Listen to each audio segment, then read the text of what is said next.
What's up with everybody? It's your man, Moya B. And Nicole. And we're back at some more reaction videos. So, white meat is the best, worst thing in the world. This is a new one. Why? Why is meat the best, worst thing in the world? Oh, is this talking about the meat industry? It could be. I don't Maybe. know. It could be. We finna find out. All right, babe. Humans love meat. Steak, fried chicken, bacon, pork belly and sausages are just the best things.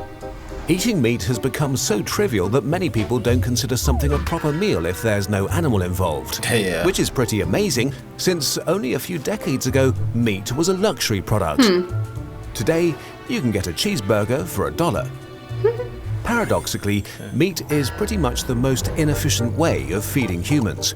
If we look at it on a global scale, our meaty diet is literally eating up the planet.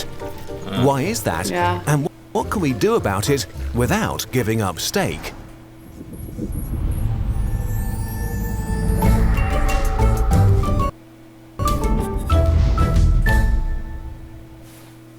Humans keep a lot of animals for food.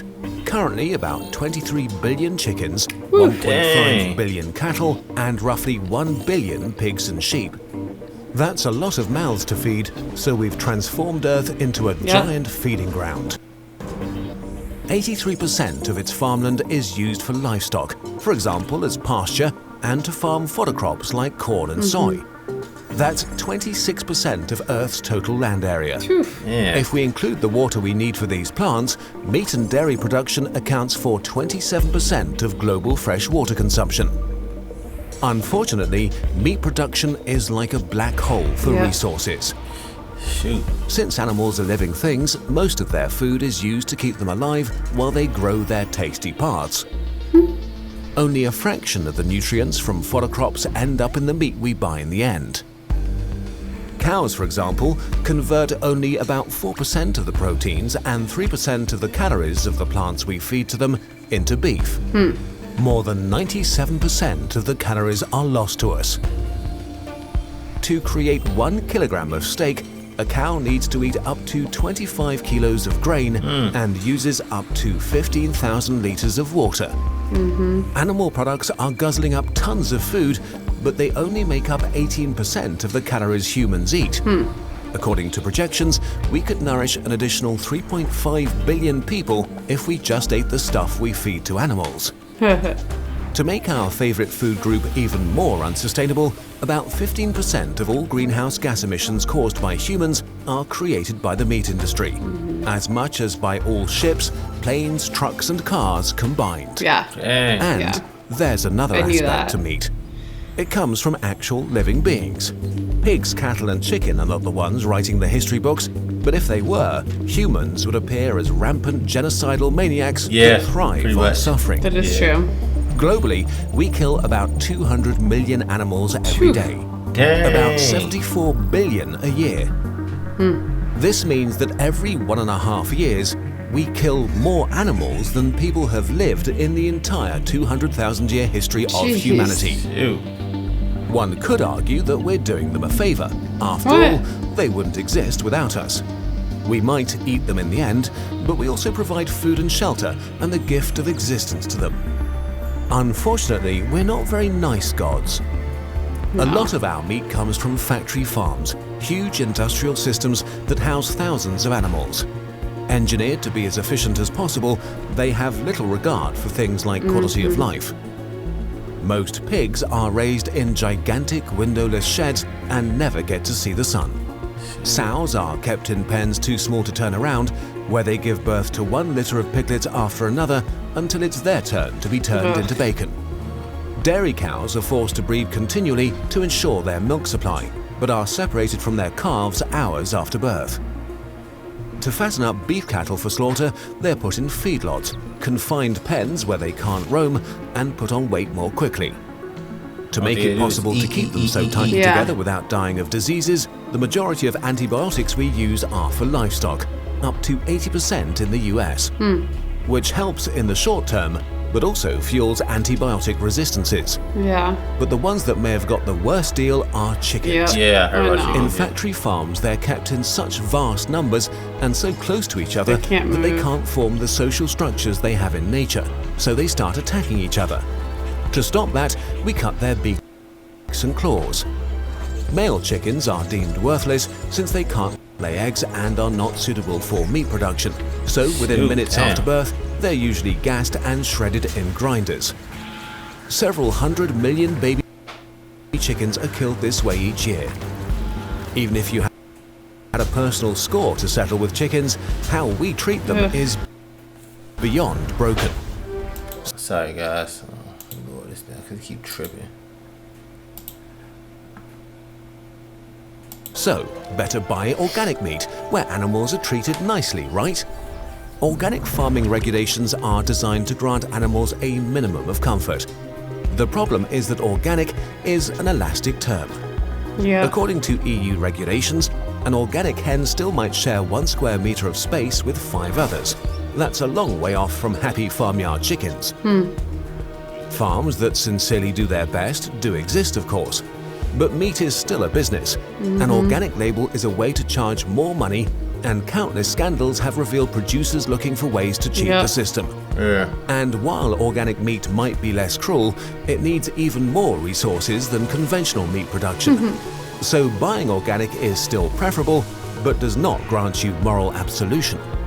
The truth is, if suffering were a resource, we would create billions of tons of it per year.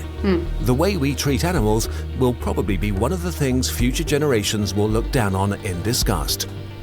While all these things are true, something else is true too. Steak is amazing. Burgers are the best food. Chicken wings taste great. Meat satisfies something buried deep in our lizard brain. We hardly ever see how our meat is made, we just eat it and love it. It creates joy, it brings us together for family meals and barbecue parties. Eating meat doesn't make you a bad person, not eating meat doesn't make you a good one. Life is complicated, and so is the world we've created. That is true. So, how should we deal with the fact that meat is extremely unsustainable and a sort of horrible torture? For now, the easiest option is opting out more often. Taking a meat-free day per week already makes a difference. Interesting. If you want to eat meat-free meat day. produced with less suffering, try to buy from trusted producers with a good track record, even if it costs more. To make an impact on the environment, go for chicken and pig rather than lamb and beef, as they convert their feed more efficiently into meat. And if you're going to have your steak, you should eat it too. An average American throws out nearly a pound of food per day, Wow. a lot of which is meat. What? In the future, science could get us clean meat. Various startups have successfully grown meat in labs and I heard are about that. working on doing Yeah, I was so on wondering a about that. commercial scale. But solutions like this are still a few years away. For now, enjoy your steak, but also respect it. And if you can, make it something special again. We have something else for you that's also special and tastes even better than steak. We get asked a lot how we make our videos. We thought we'd just show you. Kurzgesagt teamed up with Skillshare, our favorite online tutorial.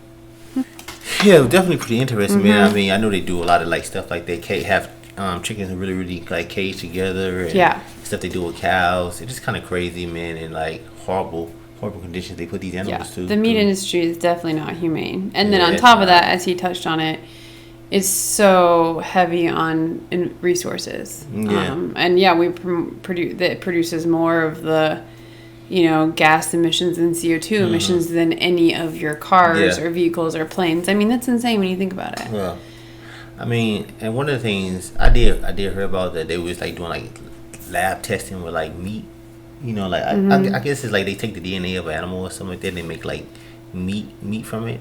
I don't know, they clone the meat. They've been talking about it, so maybe they'll do that someday in the future because like they gotta test it on people and that might take like years. Yeah, because I mean, it's like a really like we don't know what kind of like effects it's gonna have from it, a person's I think body. that's cool. It's just that you don't really know if it's gonna really be as good for you as the real stuff, and you don't. It's still not. What we really need to do is to be able to go back to the way it used to be, where you had your local farm and you'd go get meat from it, but we can't because you can't feed everybody. All the people on this world with that. Well, that's why you're doing the lab stuff, because I guess for the lab stuff, if it was like legit and it actually worked without having side effects, then you probably can honestly produce more meat that way, probably. Yes, you could produce more meat, and then you wouldn't have all the animals and the livestock. Yeah, I think that if there was like if that actually happened, then maybe they'd make it like legal to kill animals. Like eat animals. Yeah, maybe. I mean, I don't know if they'd ever make it illegal. I feel like it would maybe become more of a special thing, though. Yeah. So maybe it would go back to more of like you would get fresh beef from the farmer down the street or something, versus like mass-produced farmed chicken and mass-produced farmed cow or something. But even though they say cage-free or whatever, they still got them like. I know, because we try to do that. We try to do more of like the cage-free chicken, but we don't really know where it comes from, so it's hard. Yeah. To say that, really. I mean, everybody that's meat eaters, they think it with dinner you gotta always have some sort of meat. That's what we've always been used to. You know, some kind of protein. And when we talk about protein, we look at meat. Yeah, I mean, you can get protein. Instead of looking at veggies that have protein or things like that. You get protein from other sources like beans and all that type of stuff. But I think the absorption rate of absorbing all that protein is not as high as versus like meat. Yeah. But yeah, man, I mean, definitely. Definitely a good video. It was interesting. I like the way they did it. Yeah. They did it in a non-attacking way, not saying like you're bad if you eat meat, but you know these are things you should know kind of way. Yeah, and it's good information to learn about. Because like it was funny. Say if if animals was to write a book, they write from their point of view how these humans are sickos, they this and that. Yeah. And, you know what I'm saying? And you're saying maybe like years down the line, our future generations will look at us like we're horrible. Look down on it. Probably so. It could very well be. Yeah. So it's one of those things. Definitely enjoyed it. It was definitely different. I liked it. About to go to the end of this video. If you want to support our channel, make sure to check out our descriptions and our pinned comments. Don't forget to subscribe. And thumbs it up. Turn on notifications. It's your memory B. And Nicole. We're going to catch you on the next day. Awesome. Peace and love, baby.